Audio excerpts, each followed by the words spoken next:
Saya punya jidah. Nah ini luar biasa. Saya kalau inget cerita ini.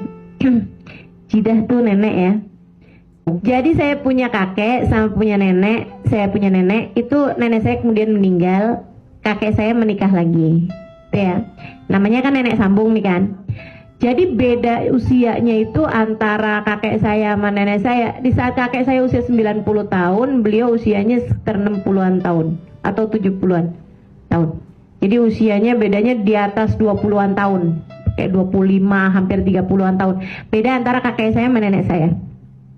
Orangnya Masya Allah gitu. Terus beliau ini, kakek saya ini, alhamdulillah tuh teman-teman sekalian, sampai dengan usianya 90 tahun nggak punya sakit apa-apa. Cuman di usia 92-93an tuh mulain beliau pikun. Nah itu kalau bisa dibilang sakit, satu-satunya sakit yang beliau alami gitu kan. Beliau lupa semua bahasa kecuali bahasa Arab. Ini aneh bener gitu. Saya sampai jadi mikir gitu, gimana kerjanya otak ya, ruwetnya luar biasa. Maksudnya sangat complicated ya otak manusia itu. Bisa pikun itu bisa ganti-ganti gitu. Ntar pikun bahasa, ntar pikun mukanya orang, ntar pikun apa gitu. Subhanallah, subhanallah. Di saat beliau pikun itu usia 94-an gitu ya, 95 tuh tambah inian pikunnya, tambah semakin menjadi-jadi gitu kan, sampai nggak inget siapa-siapa gitu. Pada saat itulah nenek yang usianya waktu itu hampir 70-an saya kira ya, itu mulai sakit, dan sakitnya jadi tambah semakin berat. Di saat kakek tuh udah lupa siapa nenek. Jadi subhanallah, kakek saya itu lupa sama perempuan tapi ingat sama laki-laki. Jadi beliau lupa sama ibu saya yang adalah anaknya, tapi ingat sama abah saya yang adalah menantunya. Di saat istrinya sakit udah nggak berdaya, maksudnya udah di atas tempat tidur kena stroke. Itu beliau kerjaannya suka pergi ke rumah anaknya yang laki-laki, namanya uak saya ini ya, paman saya, namanya Abdurrahman. Dia bilang gitu, "Man," katanya gitu, "ada orang sakit di rumah nggak pulang-pulang." Berarti itu istrinya. Ada orang sakit di rumah katanya nggak pulang-pulang, kesian dah. Apa saya kasih uang aja ya biar dia pulang, biar pulang ke rumah orang tuanya gitu. Dia nggak ingat kalau itu istrinya. Sampai kemudian di saat yang lagi kondisinya kayak begitu, nenek saya meninggal. Saya ada di sana, jadi saya tahu banget ini cerita ini nih teman-teman. Saya lagi ada di sana ketika dapat kabar bahwa nenek itu kayak kena serangan gitu kan. Akhirnya dibawa pergi ke rumah sakit, tapi di jalan sudah habis. Ya, di jalan udah meninggal dunia. Kemudian dipastikan oleh pihak rumah sakit untuk periksa gitu bahwa memang udah nggak ada gitu kan. Habis itu langsung dinyatakan meninggal dunia. Habis itu kemudian dibawa pulang jenazahnya. Nah, waktu jenazahnya lagi mau diurusin dibawa pulang, kami yang udah dapat kabar itu segera siap-siap untuk pergi ke rumahnya nenek, kan begitu ya, pergi ke rumahnya kakek saya ini. Abah saya segera tuh pergi ke rumah kakek saya itu untuk, maksudnya untuk berduka cita lah, walaupun agak bingung duka citanya karena beliau bahkan nggak inget gitu kalau punya istrinya udah meninggal gitu. Jadi abah saya tuh cerita, dia duduk berduaan nih sama kakek karena belum ada siapapun yang datang gitu kan. Langsung abah saya langsung ke situ, dia duduk berduaan di depan rumah, di serambi gitu kan, serambi rumah tuh di ruang luar itu. Duduk berduaan gitu di kayak balai-balai gitu kan, kursi gitu. Terus cerita-cerita gitu. Jit, ini gimana Jit?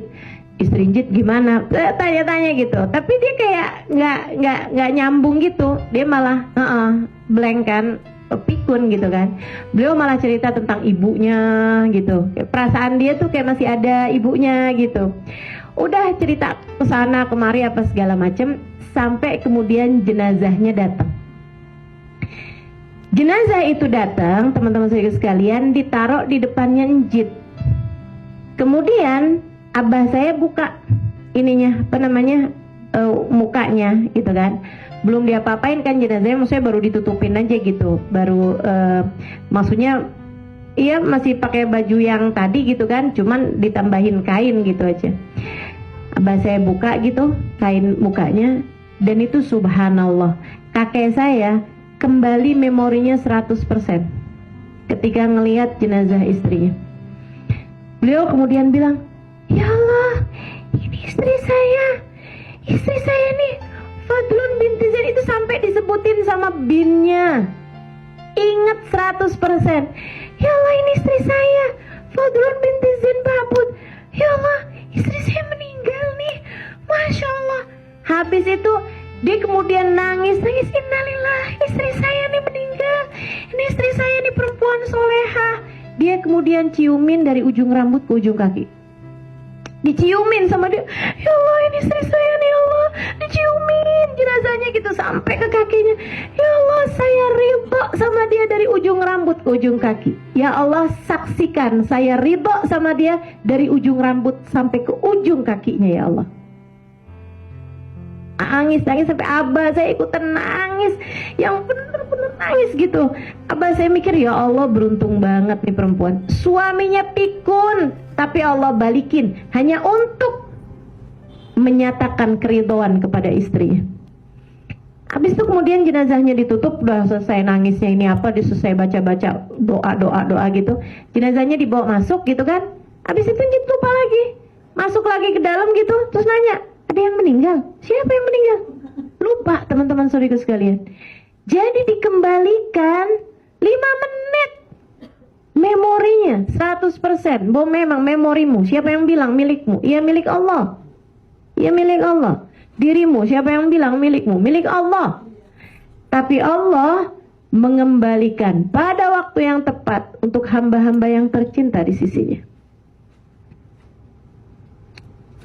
Suami udah pikun, sama Allah dibalikin 100%, teman-teman saudaraku sekalian, hanya untuk menyatakan keridhaan kepada istrinya. Allah mau ngajarin saya, cucunya, dan teman-teman yang kebetulan menjadi teman-teman saya untuk saya sampaikan cerita ini. Jadilah istri yang soleha. Jika bahkan andai suamimu pikun sekalipun, Allah bisa kembalikan memorinya untuk menyatakan keridhaannya kepadamu. Jika kamu istri yang soleha, kamu tidak akan kehilangan apapun jika kamu istri yang soleha.